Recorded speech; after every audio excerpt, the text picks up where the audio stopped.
하루는 예수님의 제자들이 예수님께 와서 예수님, 세상의 마지막 때에는 어떠한 일들이 일어나겠습니까? 라고 물어본 적이 있었어요. 그때 예수께서 제자들에게 대답을 하시는데, 그 때와 그 시기는 아무도 모른다. 그러나 이러한 징조는 있을 거다 하면서 마태복음 24장에 여러 가지 말씀을 해 놓으셨습니다. 그 중에 보면은 신천지에 이만희 같은 가짜 그리스도가 등장도 할 거고, 또 전 세계 곳곳에서 전쟁과 지진과 기근이 일어날 것이다 라고 말씀을 하시죠. 그런데 그때 그 말세의 징조들 가운데 하나가 마태복음 24장 12절에 이렇게 나와 있습니다. 불법이 성함으로 많은 사람의 사랑이 식어질 것이다. 여러분, 이 사랑이 식어지는 것은 말세의 징조들 가운데 하나입니다. 그것은 적그리스도나 전쟁이나 지진이나 기근만큼이나 위험한 것이에요. 놀랍게도 많은 사람들은 전쟁에서도 살아남습니다. 아마 지금 여기 앉아 계신 많은 분들은 이미 우리 한국 6.25 전쟁을 통해서도 살아남았으니까 여기 앉아 계실 거예요. 또 많은 사람들은요, 지진에서도 살아남고요, 기근에서도 살아남습니다. 사람들의 이 생존 능력은 정말 대단한 것 같아요. 그 옛날 보릿고개, 그것도 우리 다 견뎌냈잖아요. 그런데요, 사랑이 없으면은 전쟁도 이겨냈고요, 기근도 버텨낸 사람들이 사랑이 없으면 무너지기 시작해요.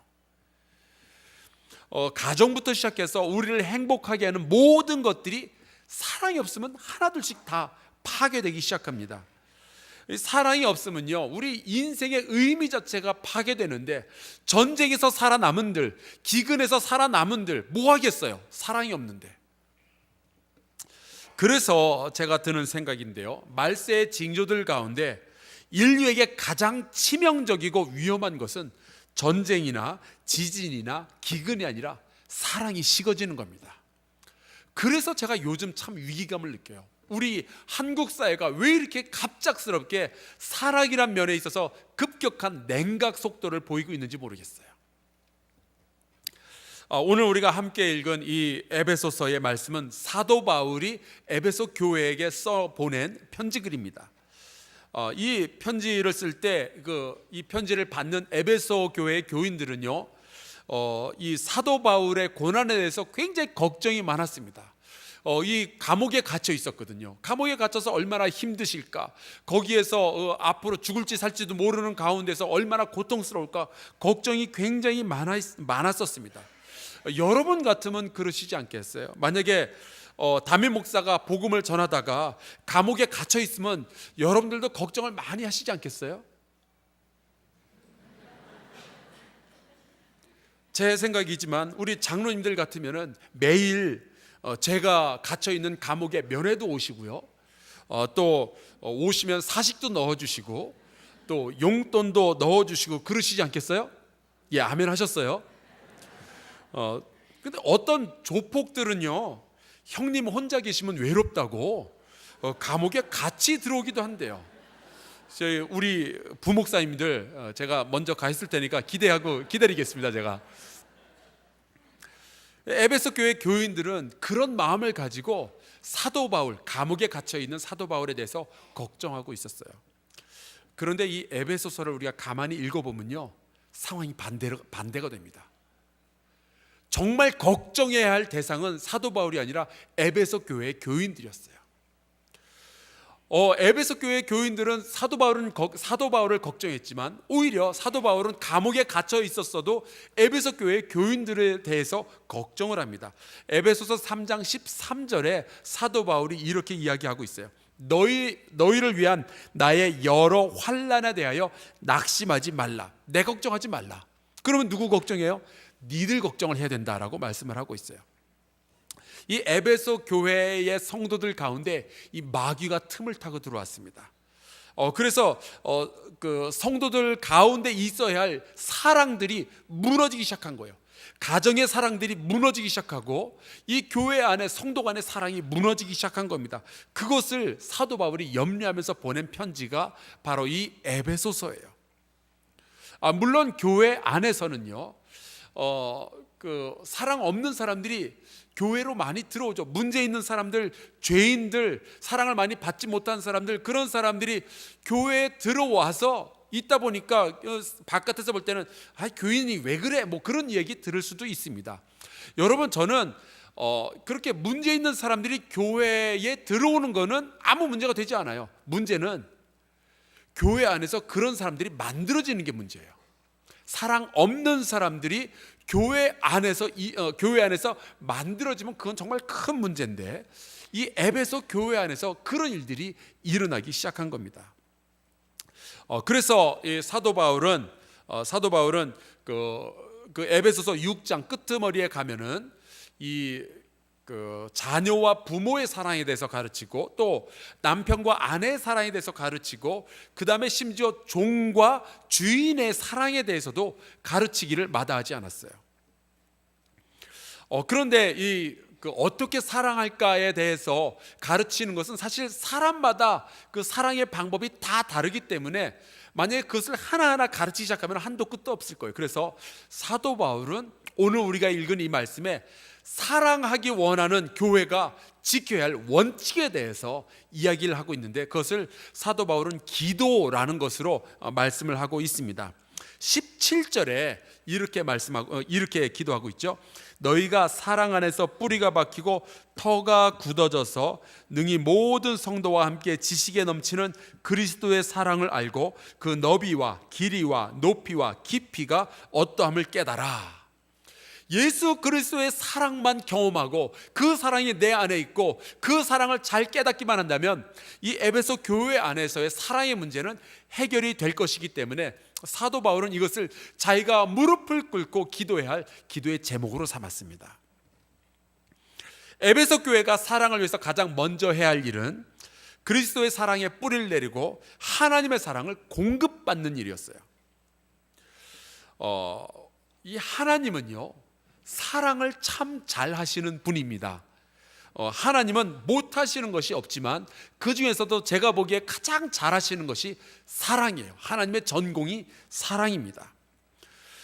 구약 성경에 나오는 그 신명기서는 이제 율법서 중에 하나이기 때문에 우리가 신명서 그러면 율법, 그건 딱딱한 이야기일 거야, 그렇게 생각하기 쉽지만, 여러분, 신명기처럼 하나님께서 이스라엘을 향한 사랑의 고백이 많은 곳도 없습니다. 제가 다 암송하지 못해서 죄송합니다. 제가 좀 읽어 드릴 텐데요. 화면에 이제 말씀이 올라오면 여러분이 하나님이 얼마나 이스라엘을 사랑하시는지, 또 이 사랑한다라는 표현을 어떻게 하시는지를 한번 좀 같이 살펴볼 수 있으면 좋겠습니다. 제가 읽을게요. 신명기 4장 37절, 여호와께서 내 조상들을 사랑하신 거로. 7장 8절, 여호와께서 다만 너희를 사랑하심으로 말미암아. 7장 13절, 곧 너를 사랑하시고 복을 주사 너를 번성하게 하시되. 10장 15절, 여호와께서 오직 네 조상들을 기뻐하시고 그들을 사랑하사 그들의 후손인 너희를 만민 중에서 택하셨음이 오늘과 같으니라. 여러분이 하나님의 택한 백성이 된 거는요, 하나님의 사랑의 표현이었어요. 또 신명기 23장 5절, 네 하나님 여호와께서 너를 사랑하심으로. 신명기 33장 3절, 여호와께서 백성을 사랑하시나니 모든 성도가 그의 수중에 있으며 주의 발 아래에 앉아서 주의 말씀을 받는도다. 여러분이 지금 이 시간, 예배 시간에 나와서 하나님의 말씀을 받는 것은요, 하나님께서 여러분을 사랑하셨기 때문입니다. 성경에 보면은 하나님께서 우리 그 사랑하는 백성을 너무나 사랑하신다는 표현이 정말 굉장히 많이 나와요. 그 중에 이제 아가서 같은 경우가 대표적인데, 이 아가서는 하나님과 그 백성 간의 사랑을요, 연인 간의 사랑처럼 이렇게 표현을 해서 정말 어떻게 생각하면은 되게 좀 몸이 간질간질한 그런 표현들을 이 아가서에 굉장히 많이 써놨습니다. 제가 아가서 1장 13절부터 몇 가지 예를 한번 들어 드릴게요. 나의 사랑하는 자는, 이제 하나님께서 그 사랑하는 백성, 그러니까 저와 여러분에게 이렇게 말씀하시는 거예요. 나의 사랑하는 자는 내 품 가운데 몰약 향주머니요, 나의 사랑하는 자는 내게 엔게디 포도원의 고벨화 송이로구나. 내 사랑아, 너는 어여쁘고 어여쁘다. 내 눈이 비둘기 같구나. 나의 사랑하는 자야, 너는 어여쁘고 화창하다. 기왕에 우리가 말씀도 읽었고 사랑을 지금 훈련받는 과정 속에 있으니까 하나님의 언어를 그대로 우리 이웃들에게 한번 사용을 해봤으면 좋겠습니다. 대충 옆에 이제 짝을 한번 정해 보시고요. 여기 성경 말씀 있는 그대로 우리가 한번 사랑을 고백해 볼게요. 자, 옆에 보시고요. 내 사랑아, 너는, 그러면 좀 그렇죠. 당신은 어여쁘고 어여쁩니다. 한번 해보겠습니다. 당신은 어여쁘고 어여쁩니다.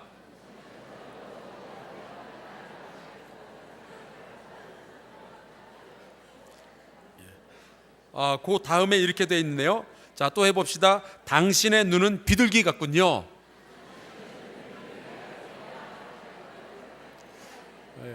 이게 무슨 뜻인지는 잘 모르겠지만 하나님께서 그렇게 하셨습니다. 자, 이거 마지막으로 한 번만 더 해보겠습니다. 당신은 어여쁘고 화창합니다.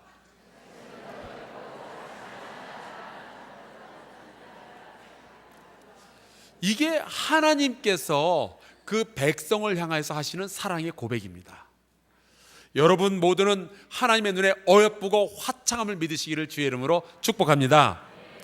이사야서에 보니까 하나님께서는 그 사랑하시는 자들을 위해서 노래까지 하신대요. 얼마나 로맨틱하신지 모르겠어요. 이사야서 5장 1절, 나는 내가 사랑하는 자를 위하여 노래하되 내가 사랑하는 자의 포도원을 노래하리라. 그 하나님의 눈에 콩깍지가 끼어가지고 하나님께서 여러분과 저를 바라보실 때 왜 눈에 왜 하트가 막 뿅뿅뿅뿅 이렇게 솟아오르는 그런 방식으로 저와 여러분을 보신다는 거예요. 이사야서 43장 4절, 내가 내 눈에 보배롭고 존귀하며 내가 너를 사랑하였은즉. 하나님의 눈에는 여러분이 너무 존귀하고 너무너무 사랑스러워 보이는 거예요. 또 하나님의 사랑의 표현이요, 스바냐서 3장 17절에 아마 여러분도 이 말씀은 잘 알고 계실 거예요. 왜냐하면 그 찬양에 이 가사가 그대로 사용이 되고 있거든요. 제가 읽어볼 테니까 혹시 기억하시는 분들은 한번 따라서 읽어보시기 바랍니다.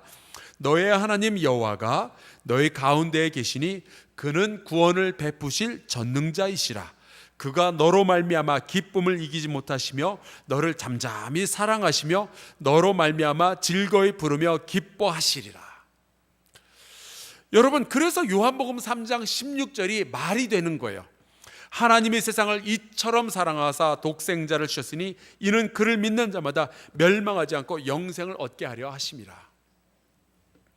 하나님이 우리를 얼마나 사랑하시는지 예수님은 그것을 너무나도 잘 알고 계셨습니다. 뿐만 아니라 예수님은 하나님이 세상만 사랑하는 것이 아니라 하나님이 아버지가 되셔서 예수님 자신을 얼마나 깊이 사랑하는지도 예수님은 아주 철저하게 알고 계셨어요.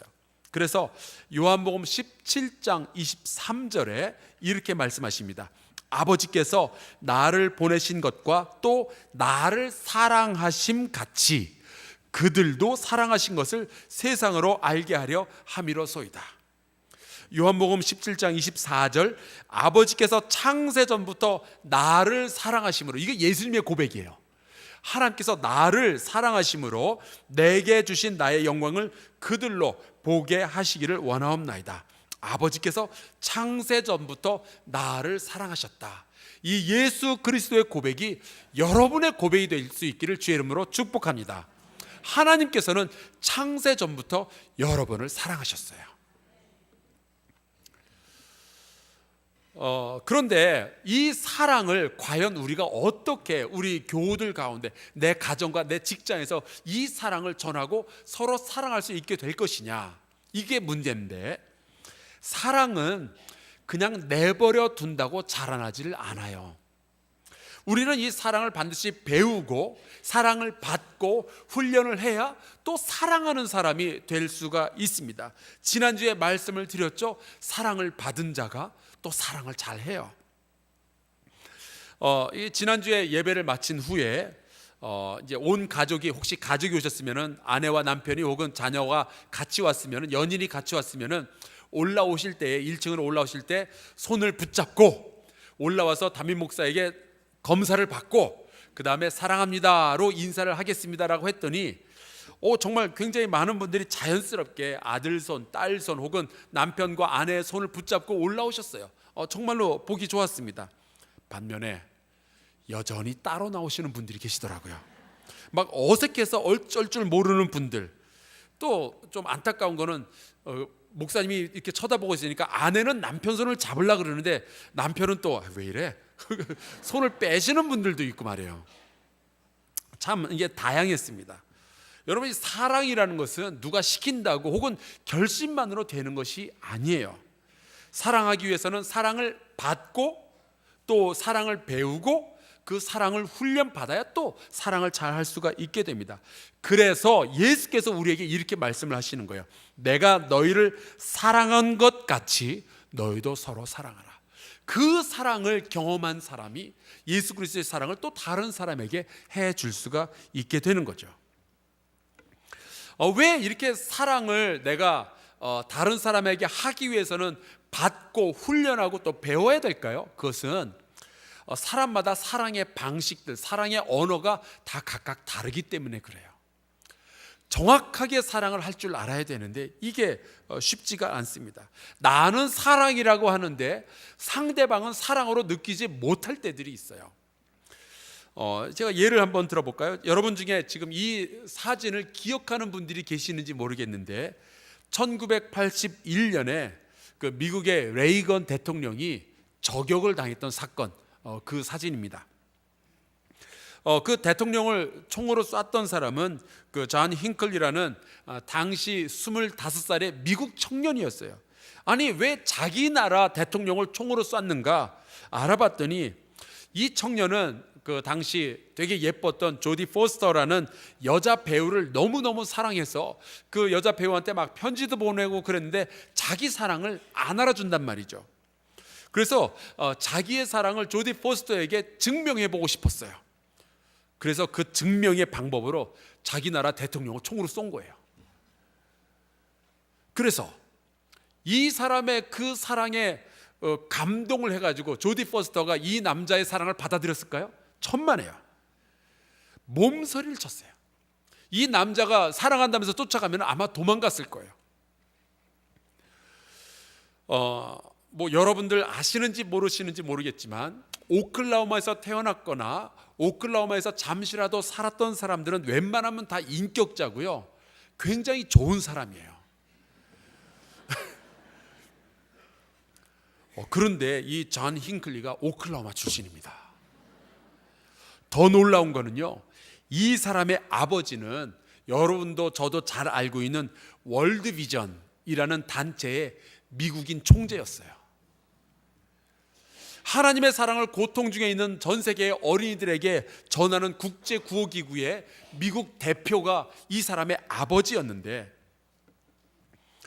안타깝게도 이제 나중에 알려진 사실이지만 이 존 힝클리는 아빠로부터 사랑을 못 받고 컸습니다. 아빠가 너무나도 바쁜 나머지 전 세계의 어린이들을 돌보느라 자기 아들은 못 돌봤어요. 그러니까 이 아들은 자꾸만 집에서 사고도 치고, 관심을 받아야 되니까 사고도 치고 엉뚱한 짓을 하니까 점점 가족들로부터 따돌림을 받기 시작한 겁니다. 그러다가 정신분열까지 이르게 되고 결국에는 자기 나라 대통령을 총으로 쏘기까지 한 거예요. 여러분, 이 사랑이라는 것은 내가 상대하는 그 사람이 하나님 안에서 잘 되기를 바라는 마음과 행동이죠. 이거를 잘 해야지. 그래서 내가 만난 그 사람이 뭐 여러 가지 다른 상황이 있을 수 있잖아요. 배가 고프면은 그 사람이 하나님 안에서 잘 되게 하기 위해서 음식을 줄 수가 있고요, 목이 마르면은 물을 줄 수가 있고, 외로워하면은 내가 친구가 되어줄 수 있고요, 풀이 죽어 있으면은 내가 용기를 주고 야, 너 좀 잘해보자, 화이팅, 뭐 그런 것도 해줄 수 있는 거 아니겠어요? 또 만약에 그 사람이, 내가 하나님 안에서 그 사람이 잘 되길 바라는데 그 사람이 죄악 가운데 빠져 있으면은 때로는 야단도 치고 진리를 선포할 수도 있는 거 아니겠어요? 근데 이 부분이 우리에게 굉장히 좀 도전이 되는 이유는 누군가가 배가 고팠을 때 음식을 주게 될 경우에는 그 사람이 나를 볼 때 저 사람이 나를 사랑하는구나 라고 알게 될 거예요. 그 사람이 외로워할 때 내가 친구가 되어주면 저 사람이 나를 사랑하는가 보다 라고 생각하게 될 거예요. 그런데 내가 죄악에 빠져 있을 때 누군가 나를 야단을 치면은 저 사람이 나를 사랑하고 있구나라고 생각하기가 좀 쉽지가 않습니다. 우리가 그 모든 것을 다 잘 알고 있기 때문에 하나님 안에서 그가 잘 되길 바라지만 그가 죄악 가운데 있는 것을 그냥 내버려 두는 거예요. 우리가 왜 그렇게 되죠? 내가 야단을 치면 그가 나를 사랑하지 않게 될까 봐 이게 약간 두려운 거죠. 여러분, 그렇기 때문에 사도 바울이 기도했던 것이 정말 맞는 이야기예요. 우리가 그리스도의 사랑 안에 뿌리를 받고 그 그리스도 안에서 하나님의 사랑을 계속적으로 공급을 받아야 하나님의 사랑으로 누군가에게는 밥을 주고 누군가에게는 물을 주고 누군가에게는 용기를 주고 또 누군가에게는 야단도 쳐줄 수가 있게 되는 거예요. 그렇지 않으면 우리는 분노의 노예가 되기가 참 쉽죠. 이 사랑을 잘 표현해내는 것은 쉽지가 않습니다. 굉장히 많은 방법이 있죠. 글을 쓰거나 선물을 주거나 혹은 손을 만지거나 아니면 등을 두드려주는 어떤 스킨십을 통해서도 우리가 사랑을 표현할 수도 있습니다. 그 사랑의 표현 방법 중에 아마도 가장 흔하고 가장 강력한 것이 이제 말로 해주는 거겠죠. 제가 오늘 설교의 제목을 사랑합니다라고 했지만 정확하게는 사랑한다라는 표현을 하기 위해서 사용하는 수만 가지 이 언어들을 도대체 어떻게 우리가 공유할 거냐 하는 그 고민을 가지고 이 설교를 준비했습니다. 우리 한번 실제로 훈련을 한번 해보겠습니다. 아까도 뭐 여러 가지 방법을 썼지만 이번에는 정말 직접적으로 양옆에 계신 분에게 사랑합니다 한번 얘기해 보겠습니다. 사랑합니다.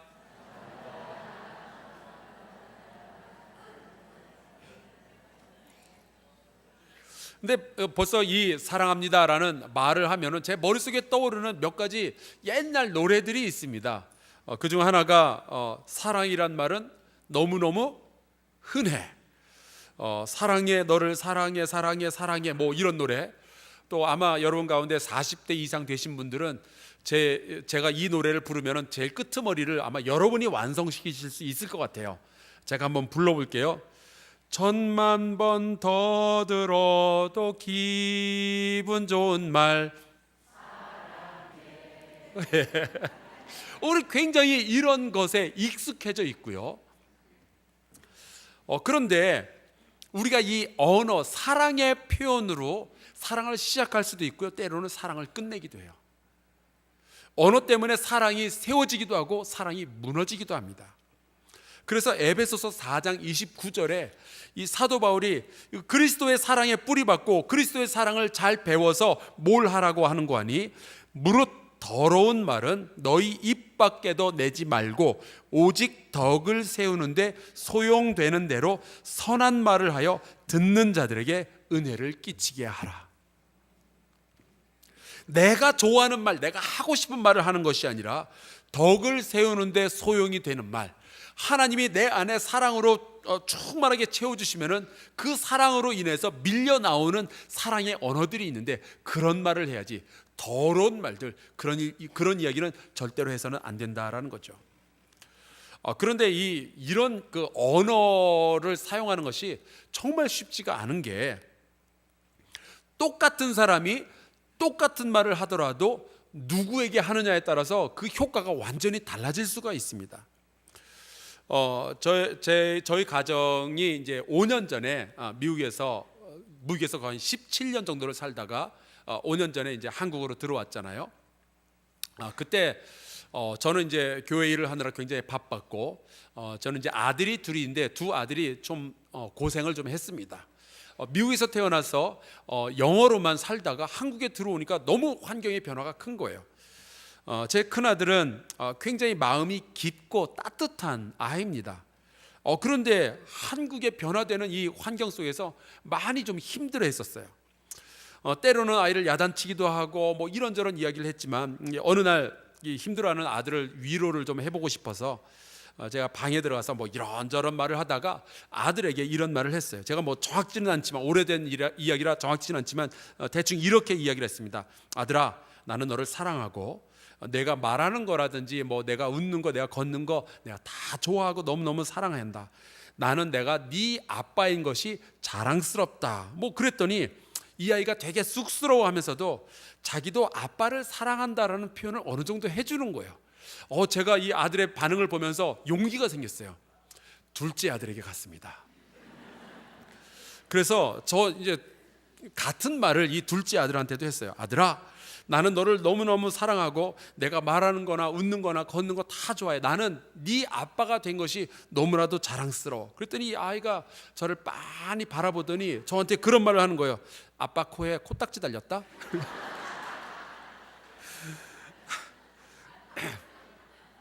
이 사랑의 언어가 똑같은 이야기를 하는데도 누가 듣느냐에 따라서 완전히 달라지는 거예요. 효과가. 먹히는 사랑의 언어가 있고 안 먹히는 게 있더라고요. 도대체 이 막내 아들한테는 제가 사랑한다는 말을 어떻게 해줬어야 될까요? 아마도 이 아이 옆에서 아이 겨드랑이를 막 간지르면서 같이 웃고 같이 앉아서 블럭 쌓기를 하고 같이 텔레비전 봐주고, 아마 그게 사랑한다는 적절한 표현이었을 거예요. 그래서 잠언 25장 11절에 이런 말씀이 있습니다. 경우에 합당한 말은 아로새긴 은 쟁반의 금사관이라. 우리가 모든 사람에게 동일한 말을 할 수도 없고요, 같은 사람이라도 상황에 따라서 다른 방식으로 사랑을 표현해야 되는데 우리가 그 모든 방법들을 배우려면 100년이 걸려도 우리 다 못 배울 거예요. 그렇다면 과연 이 에베소 교회 안에서는 어떻게 이 사랑을 적절하게 퍼뜨릴 수가 있냔 말이죠. 여러분과 저는 어떻게 해야 이 사랑을, 그리스도의 사랑을 적절하게 퍼뜨릴 수가 있을까요? 특별히 고린도전서 13장 4절에 보면은 이런 말씀이 있어요. 사랑은 자랑하지 아니하며 교만하지 아니하며. 이 사랑한다는 표현을 잘 하려면은 자랑하지 않아야 되는데 이게 또 쉽지가 않습니다. 여러분, 우리가 겸손하기보다는 자꾸만 내 자랑하는 말을 하게 되는 이유가 뭘까요? 그거 한번 생각해 보셨어요? 왜 우리는 자랑을 하게 될까요? 이유는 생각보다 간단해요. 내가 자랑을 해서 내가 이렇게 중요한 사람이다라는 것을 어필을 해야 그가 나를 사랑할 거라는 생각을 하기 때문이에요. 내가 좀 이렇게 존귀하다라는 것을 그가 깨달아야 나를 사랑하지 않을까. 그러니까 우리가 자꾸 자랑을 하게 되죠. 겸손하기보다는. 여기에 대한 해법도 사도 바울이 가지고 있어요. 사도 바울은 그리스도의 사랑 안에 뿌리 박으면 이 문제가 해결이 된다는 거예요. 왜냐? 우리에게 부어지는 하나님의 사랑으로 넉넉하니까 누군가에게 사랑을 구걸하지 않게 되는 거예요. 재미있는 사실은 우리는 사랑을 구걸하면 구걸할수록 나를 사랑해야 될 그 사람은 내게서 멀어지게 돼 있어요. 희한하죠. 오히려 나는 넉넉한 마음으로 그 사람에게 나의 사랑을 전해줄 때 그도 또한 나를 사랑해야 돼요. 희한하죠. 이 모든 사실을 정확하게 알고 있었기 때문에 사도 바울은 에베소에 있는 교인들에게 이런 이야기를 한 겁니다. 그리스도의 사랑 안에 뿌리를 박아서 하나님의 사랑을 끊임없이 공급을 받으라. 이런 면에서 보면은 사랑은 건강한 것 같아요. 여러분, 건강하다는 것은 어떤 행동이 아니라 저의 상태죠. 사랑하는 사람이라는 것은 어떤 행동이라기보다는 저의 상태인 거예요. 내 안에 하나님의 사랑이 가득 차 있으면은 하나님의 방법대로 사랑하는 것이 굉장히 쉬워지는 거죠. 상대가 누구냐에 따라서, 상황이 어떤 거냐에 따라서 우리는 경우에 합당한 말로 내 사랑을 마음껏 표현해낼 수가 있게 되는 겁니다. 그래서 야고보서를 보더라도요, 이 언어를 어떻게 말하는가에 따라서 사랑을 파괴할 수도 있고 사랑을 세울 수도 있다라는 것을 분명하게 이야기를 하고 있습니다. 교회의 목적은 더 많은 지식을 알게 되는 것이 아니라 더 많은 사랑을 하게 되는 겁니다. 여러분과 저는 그 목적을 이루어 나가야 돼요. 예수께서 그 제자들과 모든 기독교인들에게 원하는 것은 사랑하는 사람이 되는 겁니다. 그 사랑은 우리가 하나님의 사랑에 뿌리받고 그 하나님의 사랑을 공급받을 때 사랑의 열매를 맺게 된다는 것이 지금 사도 바울이 우리에게 가르쳐주고 있는 이야기죠. 이 시대는, 마지막 때는 정말 사랑하기 힘든 시대입니다. 날선 언어들, 사랑을 망치는 표현들, 사람의 가슴을 찌르는 말들이 굉장히 난무하고 있어요. 그럴수록 우리가 이 사도 바울의 기도를 듣는 우리는 또한 히브리서에 나오는 말씀을 기억했으면 좋겠습니다. 히브리서 10장 24절, 서로 돌아보아 사랑과 선행을 격려하며.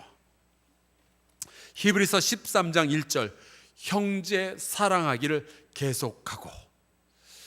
주님께서 오실 날이 가까워 오는데 예수 그리스도의 사랑에 뿌리받고 하나님의 사랑을 끊임없이 공급받아서 건강한 사랑을 마음껏 표현하는 저와 여러분 될 수 있기를 주의 이름으로 축원합니다. 우리 함께 찬송가 497장 같이 찬양하겠습니다.